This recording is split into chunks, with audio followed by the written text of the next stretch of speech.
Hey, what's going on, guys? This is Jason with Jadren Aquatics. Thanks for joining me again. You guys are awesome. So I just got in an L190 Royal Plecostomus. This wasn't actually one that I pre-ordered, kind of like I typically been doing lately. I went there to pick up another order and film an unboxing, and I saw this guy, and I absolutely had to have it because he's absolutely beautiful. So I thought, let's go ahead and let's make a video, take a look at him. That way you guys can learn a little bit about what their needs are, where they come from, and any other cool thing you might want to know about them. But before we get started, you guys up north are freezing to death. Like, I've been seeing some of your videos of these doors being frozen shut and having to take blow dryers to get them in, and people being warned to not go to the grocery store and put food in the trunk because it might explode. Like, oh my goodness, I don't even know how you deal with that. Like, it's 57 degrees here, and it's really, really nice. So I thought to myself, okay, they said in Chicago it's supposed to be like negative 30 something degrees. So when Jason goes outside, okay, for those of you who don't know, Jason is in Texas. Jason keeps referring to himself in the third person, and it's very weird. So Jason needs to stop doing that. So I live in Texas, where it gets very hot in the summer and not very cold in the winter. When it gets down to 32 degrees, to me, that's cold. I mean, that is cold to me. So I thought, 32 degrees here, negative 32 degrees in Chicago. That's a 60-degree difference. Yeah, 64. Okay, you mathematicians out there, sorry. 64 degrees difference. So I'm thinking, what does 64 degrees look like? So I'm thinking 90 degrees here in Texas is hot. Not super hot, but it's hot and makes you sweat. So 60 degrees less than that is 30 degrees. So the difference between 90 and 30 degrees is 60 degrees. So that is the difference between how cold it is to me when I can barely take how cold it is to actually how cold it is for you guys up north. So I don't know how you guys are doing it. I know you don't have a choice, but oh my gosh, it looks cold. All right, enough of Jason's incessant rambling and using himself in the third person. Let's take a look at this fish and let's learn a little bit about it. All right, so here he is in the breeder box right after I got him, so you guys can take a look up close and just see some of the beautiful patterns on him. So one of the things about Royal Plecostomus, these guys come in quite a few different color patterns. In fact, there are multiple L numbers for some of the different Royals that are out there. Part of the reason being is because they're collected from different areas. So some of the ones that are out there get some different color. There's some more, mine has a tendency to have blues in them. Some of the other ones have some greens in them. There's multiple colored eyes. There's some that have red and yellow, and some that have just kind of a dull colored eyes. Some that kind of have a watermelon pattern instead of the stripe pattern. So there's a lot of different ones of these guys, but these things are extremely, extremely popular because they're so well known for their color and these amazing patterns that they have. So it's a much sought out fish. Now, most of the Royal Plecostomuses are found around the Amazon basin. They're found in Colombia and also in Venezuela. It's the genus that it comes from is the panoc. That is just a type of Plecostomus. It typically means they have kind of spoon-shaped teeth.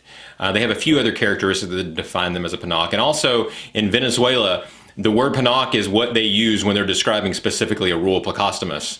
It's kind of just a term that it's given it, but there's a whole bunch of different other Plecostomuses that also fall under that term. Now you're probably asking yourself, Jason, why in the world did you buy a Royal? These things get gigantic. Yes, they do. They get about 16 inches long. But one thing that you got to remember that they grow very, very slow. And so you can have years and years and years of these guys. But the thing about it is, you're not going to have any problem finding this guy a home.